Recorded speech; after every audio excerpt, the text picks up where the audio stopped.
पूरे देश में आज सभी विद्यालयों में और भी कई संस्थानों में, इंस्टीट्यूशन में तमाम छात्र और शिक्षक इकट्ठा होकर के आज सब लोग महान शिक्षक डॉक्टर सर्वपल्ली राधाकृष्णन को याद कर रहे हैं।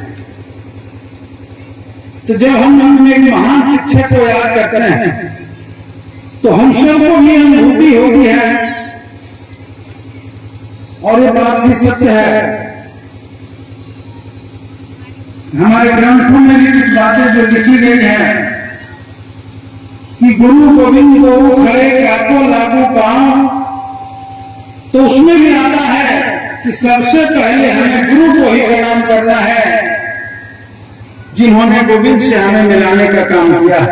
तो गुरु का स्थान, शिक्षक का स्थान समाज में सबसे ऊंचा होता है, और हर आदमी जो ऊंचाइयों को, अपने मंजिलों को छूता है, चाहे देश के किसी भी महान पद पर जाता है, अपने गुरु के आशीर्वाद और गुरु के ज्ञान के जरिए, शिक्षकों के ज्ञान के जरिए ही आगे बढ़ता है।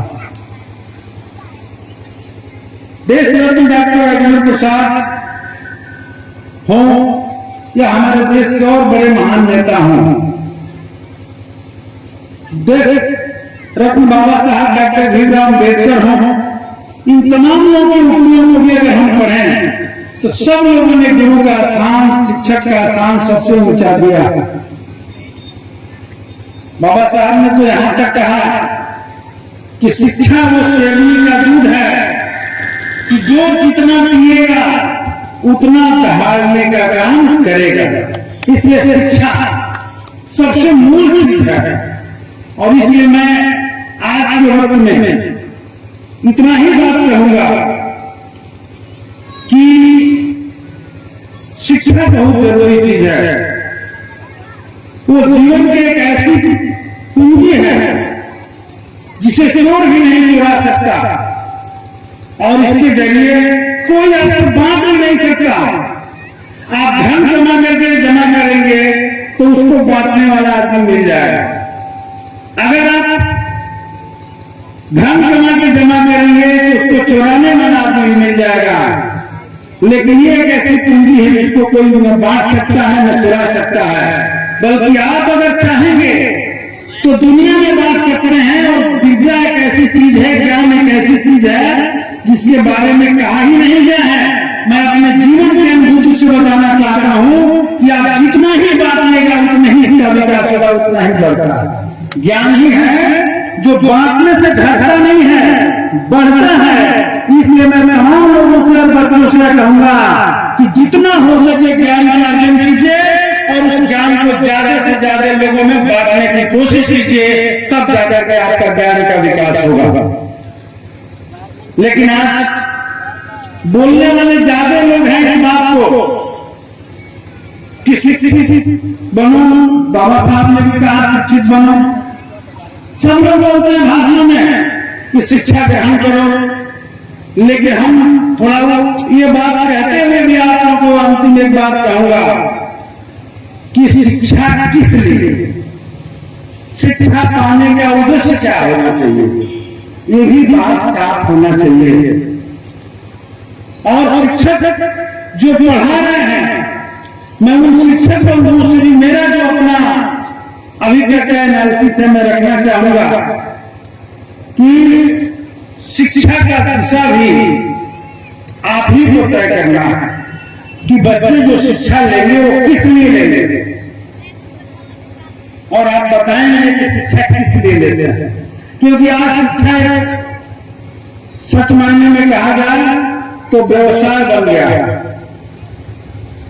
और जो शिक्षा ले रहा है छात्र, उसके भी मन में यही बात है कि हमें पढ़ना इसलिए है कि पढ़ करके हमें नौकरी हासिल करना है, कमाना है। तब यहीं से बात शुरू होती है कि कौन से शिक्षा हम ग्रहण करें जिससे ज्यादा से ज्यादा कमाई हो, कमाने का साधन प्राप्त हो, हमें नौकरी मिल जाए, हमें रोजगार मिल जाए। मैं समझता हूं कि शिक्षा का एक पहलू है कि हम पढ़ते हैं और जीवन जीना है, तो जीने के लिए रोजगार, जीने के लिए नौकरी, जीने के लिए कोई न कोई साधन चाहिए। तो शिक्षा का यह उद्देश्य जरूर होना चाहिए। लेकिन इससे बड़ा शिक्षा का जो उद्देश्य है वो उद्देश्य है कि हमें ये सब भी हासिल करना है, लेकिन शिक्षा ऐसा हासिल करना है जिससे हमारे देश और राष्ट्र का भी निर्माण हो। अगर देश और राष्ट्र के निर्माण के लिए आपका शिक्षा का कोई योगदान नहीं है तो मैं समझता हूं आपका शिक्षा अधूरा है। अगर शिक्षा का उद्देश्य समाज के निर्माण में नहीं है, समाज में दूसरों को भलाई के लिए अगर आप शिक्षा ग्रहण नहीं करते हैं और शिक्षा का एक हिस्सा उसके लिए उपयोग नहीं करते हैं तो शिक्षा अधूरा है। और इसलिए मैं कहूंगा तमाम नन्हे नन्हे बच्चों से कि अभी आप शुरुआत हैं, आने वाले दिनों में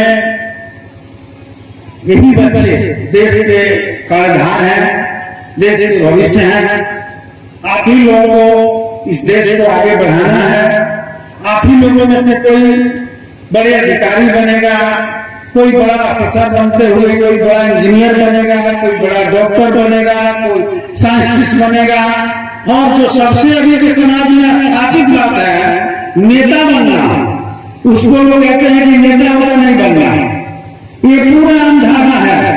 लेकिन मैं कहता हूं कि आप ही लोगों में से कोई नेता बनेगा जो देश को भी चलाएगा। अब जरूर राजनीति बदनाम हुई है तो इस नाते नेता बनने की दिशा में माँ बाप कहते हैं, अन्य बच्चे बनना चाहते हैं।